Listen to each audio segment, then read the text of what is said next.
All right, today I'm here with Judah Fold of Viking Capital. Viking Capital is one of my coaching clients, and they are on track to do $1 billion in assets under management, and they are closing the door on that and getting there quickly. Judah's going to take us through underwriting and evaluating a large multifamily deal that they just recently closed. So Judah, why don't you just tell us a little bit about yourself real quick, and we'll jump right in.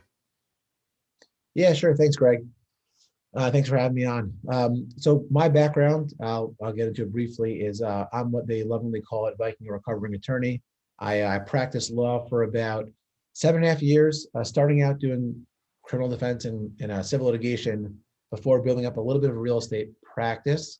And I quickly saw for myself that I was much more interested in the investment side of real estate, talking to my clients about their deals, about their strategies, than the legal side. So I kind of got back into my kind of numbers background. I'd previously studied economics, so I got some CFA progress, just dove into the investment side of things, and then crossed over onto the investment side, joining a investment sales brokerage firm, helping their underwriting efforts. Then I worked for a capital markets advisory firm, also running the underwriting for that group, where we would actually place private equity dollars into sponsors' deals. So I'd help the sponsors with the underwriting while then building relationships with the private equity firms, kind of ramping up their underwriting to an institutional quality level before joining on Viking Capital to help run their acquisitions, so source their deals, underwrite the deals, and get the deals through closing. Awesome. So currently you are the director of acquisitions for Viking Capital? Yep. So if anybody watching has a deal, you are the guy to reach out to. So we'll make sure that your email is in there and they can reach out to you with some fantastic deals. And what kind of deals are y'all looking for right now? Yeah, so we're a multifamily value add focused firm. So we're looking for deals that we can really get our hands on and increase the revenue, increase the net operating income, and traditionally that's through buying deals that are 80s, 90s in terms of the year of construction, that are in need of some love and care, some sprucing up, making the amenity package a little more impressive, taking the interiors to the next level, and then growing the market value of the units and the property in that direction. And we'll also look at other strategies as well. Any way that we can, we're willing to be creative. Some properties are just mismanaged, so we can, reduce just the operating costs and increase NOI that way. Others, like the one we'll talk about today, was more of a mark-to-market opportunity where the rents were severely below market.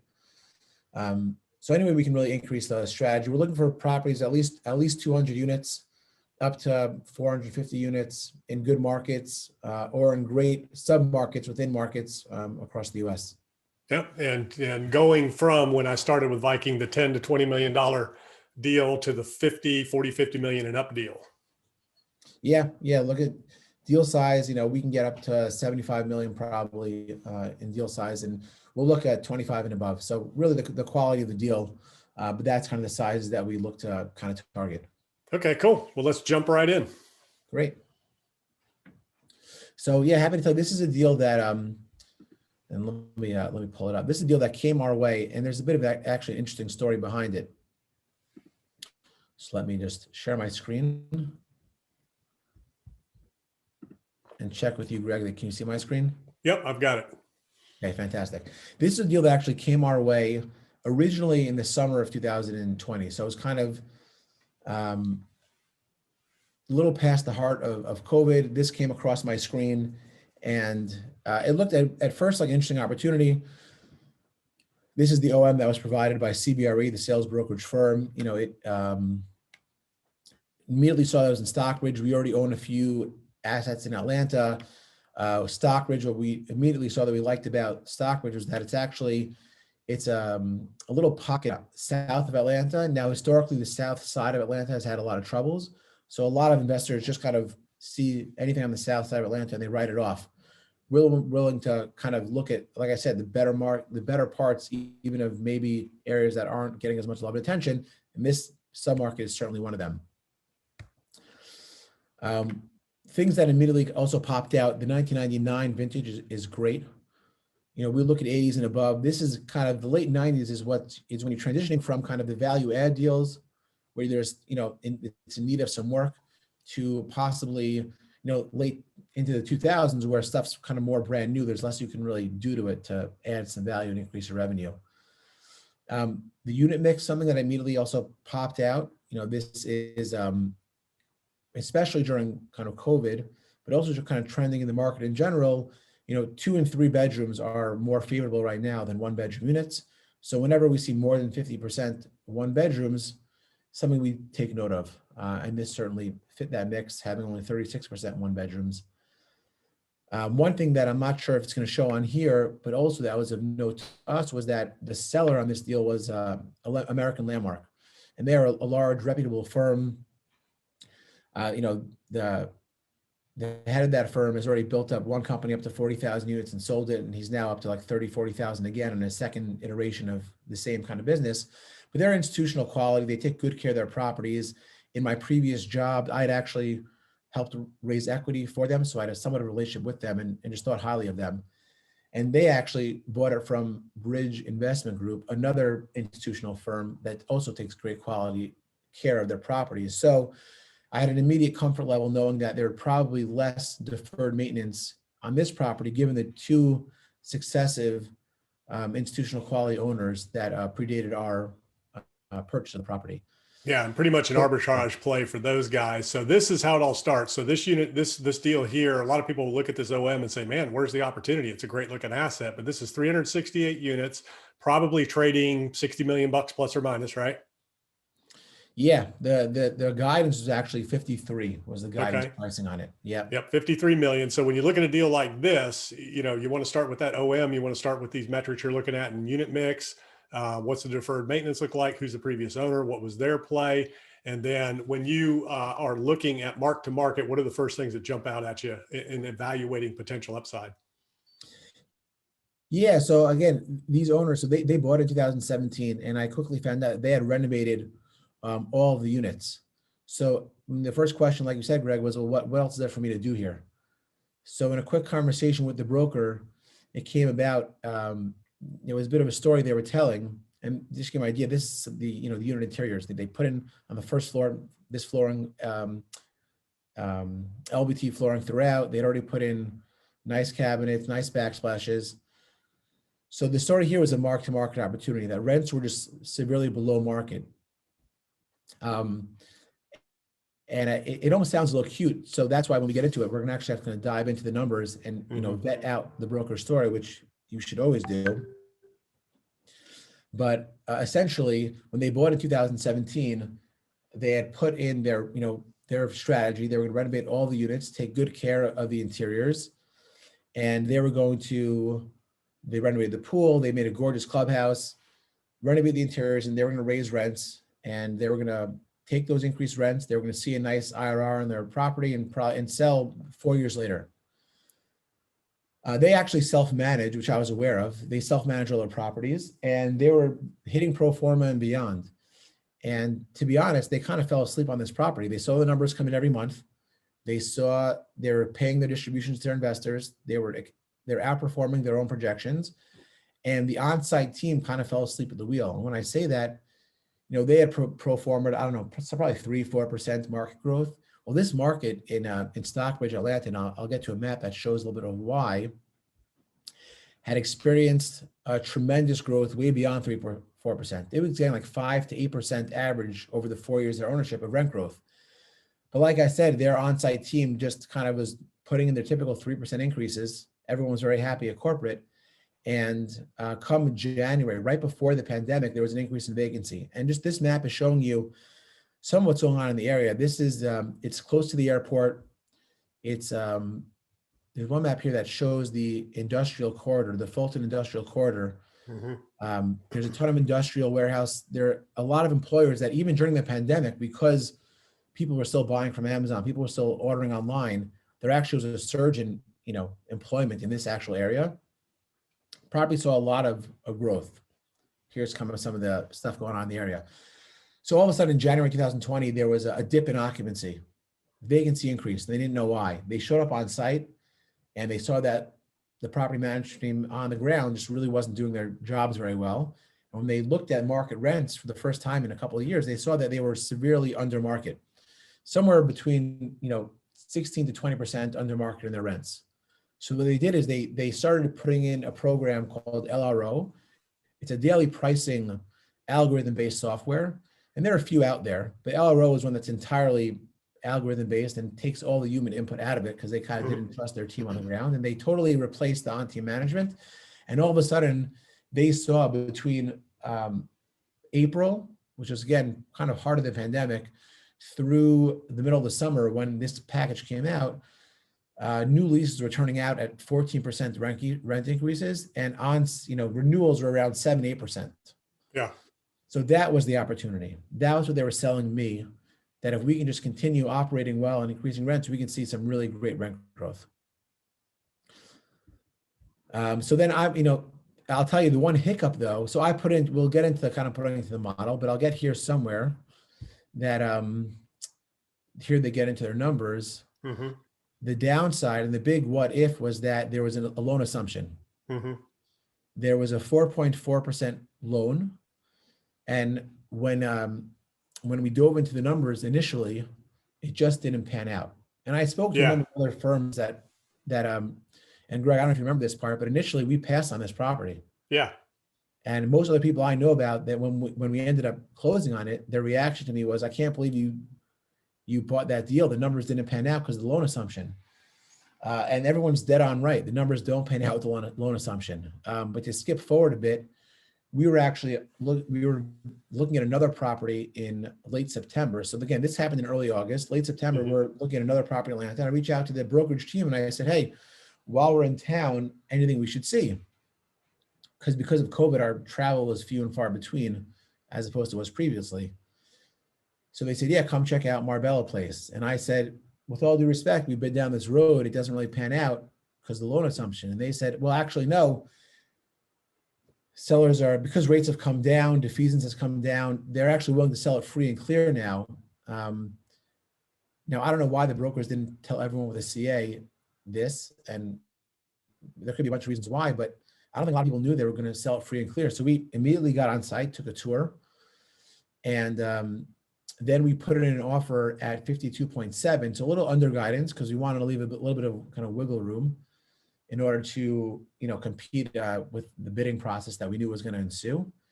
And we followed up on our offer kind of a few days afterwards, and we're told that the seller had awarded it to someone outside of the broker's process, and that was kind of it. So again, we thought the deal was dead. We kind of kept on going, underwriting other properties. And then 6 weeks later, we got a call that had fallen through. But as I said, they had a 4-year investment period. They were kind of under the gun to sell it early in 2021. I had a previous somewhat relationship with the seller. They knew who I was just enough to, I guess, take me at my word that we would really kind of close this deal timely. They said, would you take it at your LOI price of 52.7? So we said, absolutely. And kind of like that, we gave them some accelerated terms in terms of timing. We jumped on site a day later and started due diligence before we even had a contract. And that's how we won the deal. So that's awesome. Yeah. So two big takeaways there. One is always what else, where else, whenever you're dealing with a broker or a seller, what else do you have, where else, because you never know what they have in their pocket or what might be coming up. And so that dug up a deal. The other one is follow up and follow through, because you never know. I've had deals come back around to me years down the road, 2, 3, 4 years down the road that I looked at, made an offer previous years, either from the original seller or somebody who may have bought it and wanted to retrade down the road. So a lot of great points there. And for everybody watching, the first thing you do is you start with that OM, exactly what we did. You start looking at it, understanding the market, understanding the asset. And then the other key that you said is to get the story from the broker. A lot of people, they're like, well, what do I say to our broker? What do I ask? Well, number one, do your homework, review the numbers, review the OM, but get the story, find out what's going on, who owned the property, the history of the property, things like that. Brokers love to tell the story, sellers love to tell the story, and you can get a lot of insight and find out, the hidden opportunities in a deal just by asking questions and listening. And that's really the key. Yeah. And you always obviously want to vet out the story. Here, the story was just a little bit unique. And you'll hear it a lot, like, oh, rents are way below market. You can just raise rents to market. And you should always, vet out, what our market rents. And we vetted ourselves. We worked with our property management team to kind of get a sense of rents to the market. And we did cut down a little bit what they were kind of the story they were selling us. But even so, when we dug in, we really saw that, leases were really trading out and renewing and putting in new leases at real increases. Because they only started in April, there's still a lot of leases still to turn over.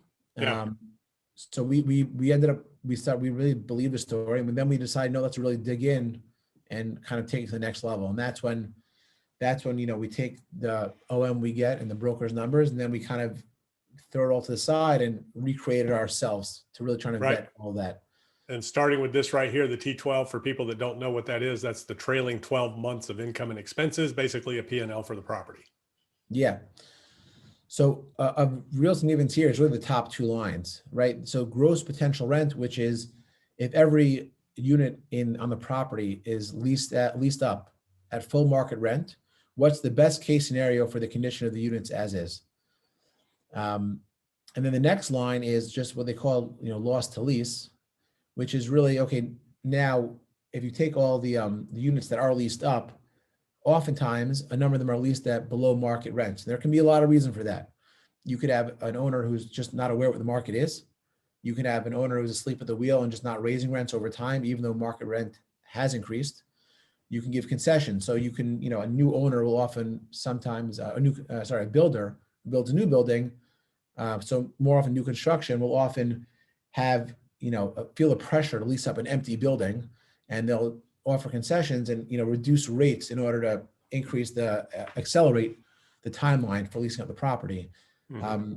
So there's all the reasons that someone might have below market rents in the property. And even just if you have an at market rent and over the year market rents go up, well, then that now rent, which is a contractual agreement over the course of a year, will be below market. So here, this is really these two numbers, and I'll zoom in here because this is the, goes monthly, and then the trailing 12 is the preceding 12 months added together to give you an idea of the past year. This number is exactly the one that we were focusing on. And when you look at it as a percentage, here they showed about, make it a percent, about 14% of the total rent you could be capturing was not being captured, was just not being captured because they hadn't raised rents. And just that alone, so, take that number alone, and what does that do to the NOI of the property? And then, what kind of value is added there? So, that's one of the first things you want to look at real quick, because that's almost going to be dollar for dollar bottom line right there. When you bridge that gap, you're almost going to add dollar for dollar 756 back to that bottom line, increasing that to the asset. But let's just say it's 500,000 after other expenses, divided by a 5.5 cap, you've just added $9 million to the value of this property. Right. And the nice thing about a mark-to-market opportunity, unlike our other properties, which let's say we have an interior renovation program, this was a 1999 built property, two institutional owners before I who had taken great care of it, fixed up most of the amenities. In terms of the capital expenditure side, the money we'd have to raise to do all this work, it's much lower than it would be if we had to turn all the units and fix the clubhouse and improve the leasing center and fix all the landscaping. So it was really more of an operational play. I mean, could you come in, operate this property well, and bring it to where it really already should be? The market's already done some of the work for us. Mm-hmm. The rents have already gone up everywhere else surrounding this property. It's a matter of us coming in and simply raising it ourselves. And the seller, because they had committed to their investors to be in and out of the deal and return capital 4 years later, otherwise they would have held it longer, done this themselves. But they had an obligation which benefited us to come in and be the buyer and to take on the rest of that opportunity. Yep, cool. All right, so where do you go next? So once we do this, we also we'll look at the rent roll itself, which I mentioned, to kind of see where the rents are and compare it to comps. The next thing we're going to do is actually jump into our own model. So we have an Excel template we created, which I'm happy to share, Greg. I'll send you a kind of template version of it that the viewers here can kind of take a look at and play with and see if it hopefully helps them as well. Yeah, I'll post a link in the comments where people can download that. Great. So I'm going to pull up now. Let's see. I'll pull up now our most recent, kind of the post-close version, so the button-up version of our model. And I'm happy to kind of walk through that and show you where it shows the values coming from and kind of how it projects forward where this property is going to be. let me just bring it up. Here we go.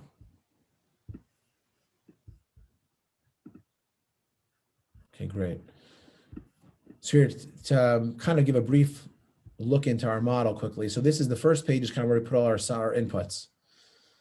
And we can kind of walk through all this. And this is all great and important, but what really it's all based on is the meat and potatoes, which is the profit and loss statement, what's in place now, and how and where we're going to take it.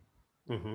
So on this model, to walk you through it, we take that same trailing 12-month statement that we just showed you, and we plug it in to our model. So this is kind of a copy and paste job, a little bit labor intensive. We actually take our trailing 12-month, we put it in here for reference, so we can always have the original numbers, and then we plug it into what we call the underwriting page, and it wraps all up to these columns here. Try and zoom in for you. You know, this is the historical trailing 12-month. Mm-hmm. And then what we do is we kind of adjust it as is. Where do we think the property is now? If, you know, make any adjustments that we see fit. Yeah. For example, so I'll just tell you right now, we actually are using the,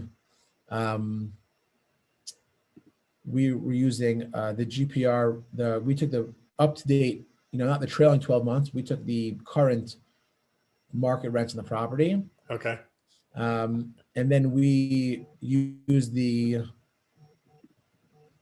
trailing 3-month assumptions for the income. So a trailing 3-month income assumption, well, on the expense side, we use trailing 12 months. And that's because on the income side, on a multifamily property, you have, you know, monthly rent. So it stays pretty up to date monthly, and have a trailing 12-month will give you more up to date numbers. On the expense side, not all expenses are monthly. Taxes, for example, are an annual expense. So if you do a trailing 3-month expense outlook, you might miss taxes because they were paid 8 months ago. But on an annual basis, all the expenses are usually captured. So we stay on an annual basis on the expense side. Yeah. So here, just for example, we thought that, you know, one example here is that on the water reimbursement side, for some reason, sellers were kind of capturing a low reimbursement number on our properties. With this management team in place, we've been able to capture closer to 90%. So we felt comfortable that starting day one, we'd be able to increase the reimbursement there. So that was a change that we made. Yeah. I like how you break it out, you know, per unit as well, on those expenses. Yeah.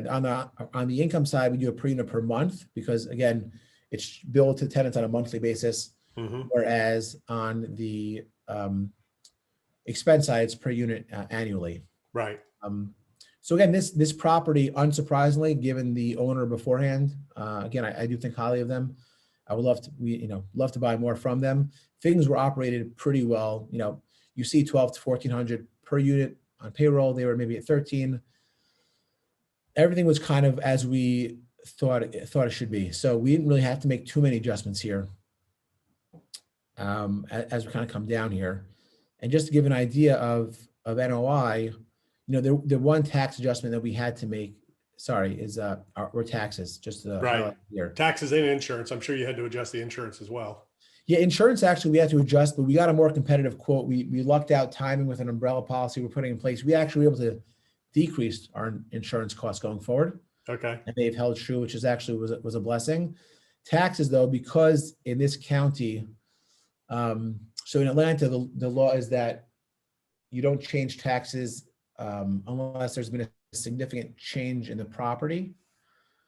Otherwise, you have to wait for reassessment. Mm-hmm. And we weren't due for reassessment. However, in this county, they consider, and there's actually litigation going over this, unsurprising right now, because all the counties in Georgia are interpreting this differently, but a change in ownership is considered by some of the courts to be a significant change to the property. So to be conservative, we got, and I recommend all your viewers kind of do this. We work with a tax consultant, and we got an opinion as to what taxes would raise up to going forward, would increase to going forward. Mm-hmm. And you're looking at, you know, not doubling, but pretty close to doubling going forward. Mm-hmm. So we plug that in, and it hasn't happened yet, but it's going to happen. It's a matter of when. Yeah, and that's not a small number on these assets. No, look, that's you're talking about $300,000 here that we're looking to increase it. So that was something that we were, you know, very aware of, and made sure to plan for going forward. So not surprising that that owner had come down to this is the expense ratio. So what's something to be always aware of, that's what percentage of your total income is your expenses. And usually anywhere from 35, 40 best case scenario up to about 50 is where it is. Here, the sellers had gotten it to 45, which is a pretty healthy rate. Any lower than that, you might be concerned they're kind of skipping out on costs that can bite you down the line. We're up to 52 now, even though rents have gone up and income has gone up on the trailing 3-month versus trailing 12-month. Up here, I'll show you. See, it's gone up. However, when we factor in an increase in taxes, we still end up coming up a little higher, which is expected, something to be aware of. So that's kind of when we looked at the next level, dive into meat and potatoes. So far, things were adding up. What then next happens for us is, here I'll show you on the inputs page, this is the as is, the year 0, where things are right now. It pulls from on the income side.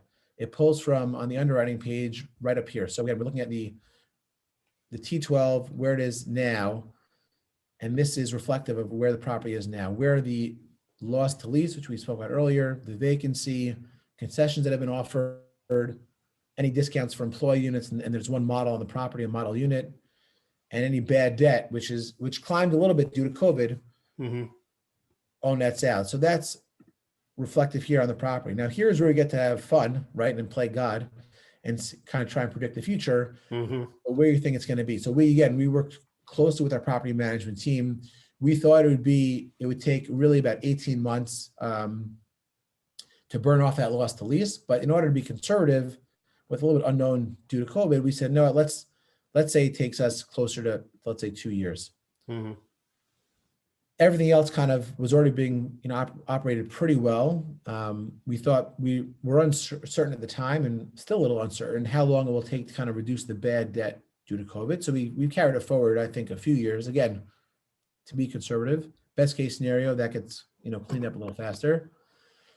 And then you'll see what happens on our monthly breakout, which is I think helpful, is that it then kind of on a monthly basis, you'll see that loss to lease, what we call burn off, start to wear off as we continue to raise the rents and renewals in the property.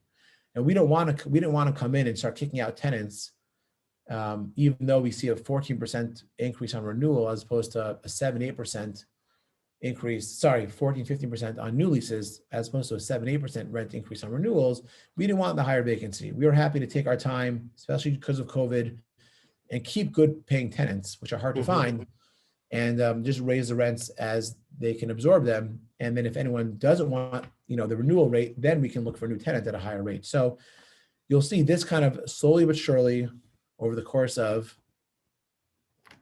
24 months gets down to only a 2% difference between market rates and when rents are on the property. And following that, the gross potential rent, if you follow the same trajectory, increases month to month based on, the loss to lease, I should say, burns down, the same way. Now, we didn't actually grow leases year 1 here. Again, with COVID, we were uncertain. The market, we only started increasing market rents year 2, but that loss to lease is burning off. We are capturing more of the market rents on the property. And as a result of that, our net income is increasing at a nice clip. And with expenses, growing at 2% a year, but again, it's being operated pretty efficiently. And you'll see we actually, our expense ratio that I mentioned earlier, which was up to about 50, also starts decreasing as we grow the revenue down to a more manageable 45% as the sellers had gotten it to. So our net and I hope you guys can read this. I'm meant to zoom in. The net operating income grows from $213 a month at a nice clip over the first 18 months. And now to roll that up for you on an annual basis, we're able to, again, without spending a lot of money for renovations, grow NOI from 2.7 year 1. And if you remember, as is, when we took it over, NOI from the sellers was 2.2 about. we're on a nice clip. We're getting up to 2.7, 3.1, 3.4. I mean, it's Yep. growing at a nice basis before kind of leveling out to a 3% growth, thereafter. So that's what And that, excited us about this. And we saw yeah. that if we underwrote it and we dove in and we vetted the numbers and the broker story was actually true, in a market that's continuing to show this growth, that's what got us really excited. Yeah, yeah. And and that's what's really interesting about these types of assets is, it's more of a core plus strategy. This is Yeah. almost a core asset. The age, would throw it into a value add category, Yeah. but the mark to market strategy is a core plus strategy and is highly overlooked by a lot of people. Most people would look at something like this and just discount and say, well, there's no opportunity there. So Yeah. it's the key is evaluating the market, evaluating the asset, understanding the story, and then the underwriting process of really digging into the numbers, digging into the rent rolls, and Yeah. validating all that by evaluating the leases, looking at where the tenants are working, and the company that they're working for, what's the future of the company, things like that. So you got to underwrite at multiple levels and analyze at multiple levels Yeah. for deals like this. Yeah. And to show you that what we were so excited about, we took this by the time, and the numbers kept increasing while we were under contract. So by the time we closed, we were looking at a 5 cap. And if you know what things are trading for in Atlanta right now, nothing's trading for a 5 cap. Yeah, something Things are like trading this, you're going to closer to trade, 4 cap. you could potentially get this into the high threes, low fours. Yep. And we saw it as really a core plus property that really was showing more value add returns. I mean, these are value add kind of return numbers that we were showing in terms of like a closer to an 18 IRR. And now, and again, we usually will take an exit cap spread of 50 basis points. We felt because it's really more of a core plus property, and we're not really taking the value out of it the same way you would in a value add property, we only spread it 25 basis points. But like I said, plain sells at a 5.3 cap and the deal working. I haven't seen anything traded in Atlanta at a 5.3 cap in years. So Yeah. again, I think we tried to stay conservative. We tell that to our investor base and we mean it. And we try to find deals with a real asymmetric risk reward. In 1999 property, 2 quality institutional owners, able to really take the loss lease down. And that's what got us excited. Closing process was pretty smooth. There were a number of units that probably 20 plus out of 368 that were more than 1 month delinquent. So that was kind of the biggest challenge to this property. But even assuming, like I said, we kept the bad debt even. So assuming we couldn't manage that any better than the seller for the first couple of years, the deal still worked. And I think we'll be able to, not because we're any better than the sellers, but because thankfully Atlanta is showing some resilience to COVID. And there are some great organizations that actually the seller did not take advantage of because they are not really Atlanta focused and they self-manage out of Florida. Our Atlanta-based property management team knows of some great programs locally that have been able to already help some of these tenants. So, again, hopefully we can really outperform this even, but if we can just recreate what we projected, it would keep us very excited about this. Yeah, cool. Well, I appreciate you sharing that. So we've covered evaluating the asset in the market, uncovering the seller story, underwriting the asset at a very detailed level. What about the due diligence process? So what is your process at Viking for due diligence, the steps? So now that you've understood the asset and the opportunity, the next step is to put boots on the ground. So tell us a little bit about that process and what you do there. Yeah, so as soon as possible, when we go under LOI, we look to get boots on the ground and start the on-site due diligence. So there really, I would say, 2 main categories of due diligence. There's pre-LOI, meaning you're doing as much as you can, but then usually that's more peripherally. You're not going to get to look under the hood until you really you're under some sort of agreement with the seller. So the early due diligence is really, looking at the market comps. We work closely with our third-party property management team to vet those comps, to drive the property, tour the property, which we did. Actually, we toured it kind of 1.5 times. We were there once. I was there along with Vic, one of the principals, and another partner of ours in Atlanta. And then I think our property manager team got there themselves to drive the property and get a good look at the exteriors to help us create our budget. And then once we're under LOI, we were on site within 2 days. The seller here was motivated, like I said, to sell as quickly as possible. So we actually had an access agreement that was executed alongside our LOI because we weren't yet under contract. We had no legal obligation to one another because the LOI is non-binding. It just gives general terms you hope to get to. And so we actually got an access. We got on site within 3 days. Oh no, I think within 4 days of the LOI, within 2 days of being on site, we had walked nearly every unit. We had, hold on one second, Greg. Yeah, no problem. So we're taking a little break here while the COVID-19 pandemic, working from home, kids can and will do anything and everything. So in terms of the process here, are you Sorry back? about that. No worries. We might have a guest appearance soon by my 2.5-year-old. Yeah, that's fine. We can wrap this up here. No, it's all right. But so sorry, within 4 days, we had walked nearly every unit. We had completely vetted. We had gotten quotes from contractors as to the CapEx work that was needed, so we can really finalize our budget. Mm-hmm. And we had done a complete lease audit to verify. And in this case, we verified and we're happy with the accuracy of the information that we found on the rent roll. Other properties, we've done the same thing. We found very different kind of existing leases from what the rent roll we got showed us. Yep, trust but verify. Yeah, absolutely. And that enabled us then we actually finished, we got the contract done, within the 12 days we had hoped to. But having been in on the leases, on the units, we were able to kind of understand when we were negotiating some of the rent ready clauses, what really was at stake. And then the next step, so that was kind of the really getting your hands dirty into the property to just really know the animal that you're getting yourself into. Did you have somebody go through every unit?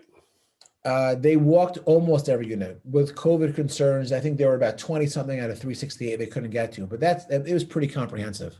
Yeah, and that's important. Even on a nice looking asset like this, you got to walk every unit or have somebody walk every unit because you just never know what could be, that maybe they don't know, they forgot, anything can and will happen in these things, especially when you get into the larger assets. So it's very important to get into, all of the units at some point.